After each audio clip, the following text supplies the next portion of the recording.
So in this video, with the help of Jamie and Andrea from Stocks and Savings, we'll be going through how to research stocks before investing. This is a vital part of investing, and I've brought these two over to my channel because I believe they are much better at researching stocks than I am, and I think their YouTube channel deserves a lot more attention than it gets, so hopefully we can provide that attention. They also have a great Instagram, so if that's more your cup of tea, then go check their Instagram out as well. They have got more followers than me, so bit jealous really. They can do that swipey up thing. Very jealous. But they deserve it, so I'm not complaining.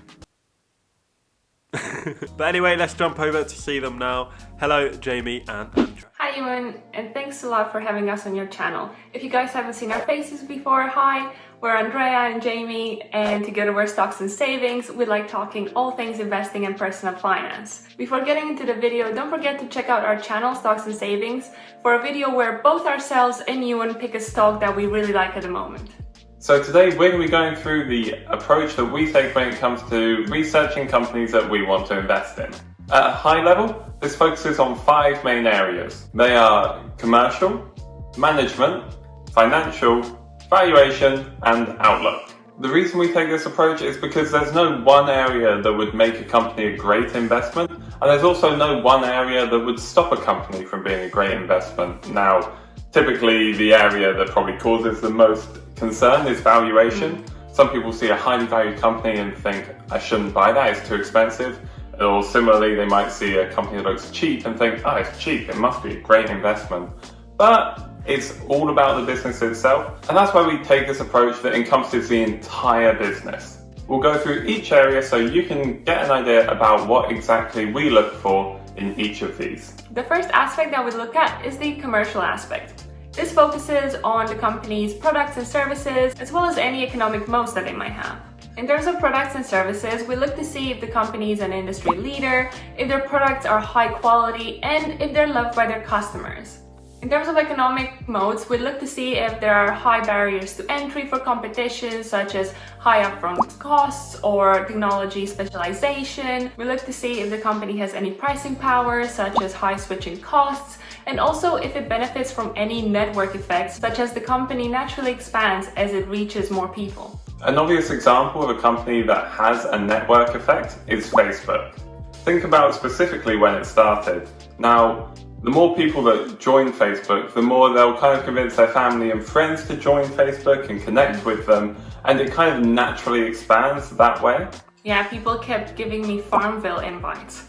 So annoying. I loved Farmville. Of course you did. I had a great farm. I had a fish tank. I didn't know you could get fish tanks. Yeah. Not in Farmville, but there was another game though. Oh. Yeah, so I had a fish tank. This network effect means that the number of users on Facebook's platform will increase, and therefore that's a lot more people that Facebook can target with products and services, and I think importantly for Facebook, that's a lot more people that it can get advertisements to. The second thing we like to look at is the management of the company. With the management, there are 2 key points that we kind of like to look at initially. Firstly, is the CEO a founder? And secondly, do they have a significant shareholding in the company? In terms of what significant shareholding actually is, when we look at the CEO, we love to see a CEO that has over 5% of all the shares in the company. But to be honest, anything around that 5% mark is very good. Take the company Square, for example. The current CEO, Jack Dorsey, is a co-founder when he co-founded Square in 2009, so tick. And he holds just over 10% of all the shares in the company, which is another tick. At the time of filming this, Square's market cap is $123 billion, meaning that Jack Dorsey has about $13 billion worth of his own personal wealth in Square shares. Because he has this much of his personal wealth in Square's shares, that's a tongue twister, then he will really benefit from the share price growth. That really aligns his goals with those of shareholders. Plus, because he's a co-founder, he's leading the company with a vision, as most co-founders do. And this is another thing that will really help a company succeed in the long term. In terms of management, we also like to look at a CEO's rating, at the company culture, and also at the recommend a friend rating on Glassdoor. This gives a useful insight into the inner workings of the company and into the environment created by the leadership. For example, in Square's case, Jack Dorsey is rated 94% on Glassdoor, which is very high. The third angle we look at when researching a company is the financial side. Now, this is certainly one of the more technical aspects that we look at. If you want to invest in individual companies, then we'd really recommend just taking some time to read up a bit on financial statements and to learn how to read them and interpret them. For the purpose of this video, we'll just run through a few key points that we look for. Those are revenue growth, high margins, improving operating or adjusted EBITDA margins, cash holdings being higher than debt, the level of debt, and last but not least, the operating cash flow. Don't get discouraged if it all sounds a bit too technical. I promise you that once you start looking through financial statements and read up on it, it will get a lot easier. Sorry for the interruption. I hope you don't mind me butting my head in here. I just wanted to mention the tool that I use for looking into financials and also what we're going to talk about in a minute, which is valuation. So I use Genuine Impact, which I've mentioned a few times on this channel, and they are kindly sponsoring this section of the video. So big up to them for paying my rent and my bills. So I use them to research any new stocks that I'm going to add to my portfolio and keep track of my current portfolio in order to make sure it's in tip-top shape and there's no drama coming my way. Genuine Impact have some great tools in order to help you research your stocks, and this will essentially make you more money. So it's a no-brainer in my opinion, and if you do want a free trial, then please use the link in the description and that will help you out, give you a free 30 days trial. So what are you waiting for? Back to Jamie and Andreea. Next, we look at the valuation of a company. Now again, valuation is more technical and isn't necessarily straightforward, so we're not going to go into detail here on how you actually go about valuing a company, but we'll give you a little cheat.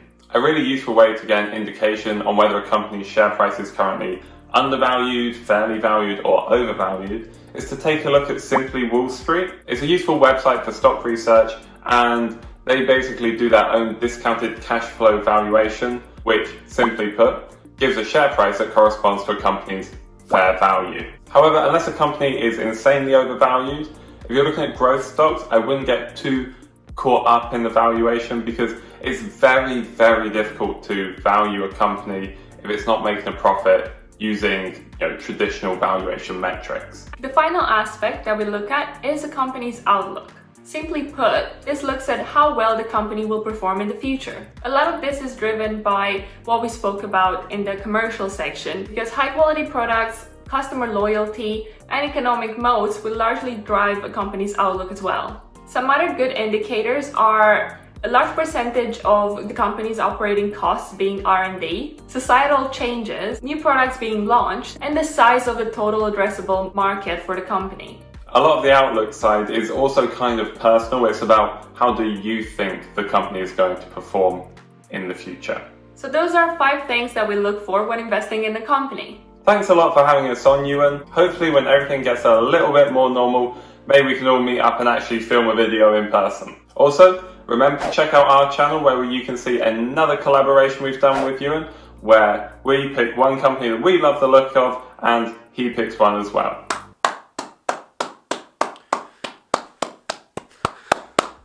Big round of applause for Jamie and Andreea, because that was awesome. I really appreciate them doing this, and they've actually taught me a lot about researching stocks.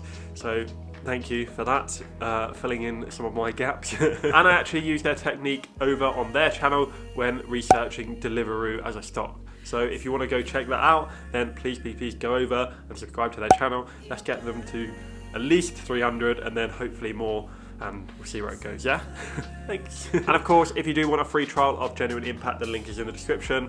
And that's all I've got to say. Thank you to Jamie and Andreea again. You both are legends, and I don't know how you do all the stuff that you do, but you're smashing it, so let's keep it up, and hopefully we can do some content in person soon. Thank you, and I'm not a millionaire, but I'm trying to help you become one. So, peace.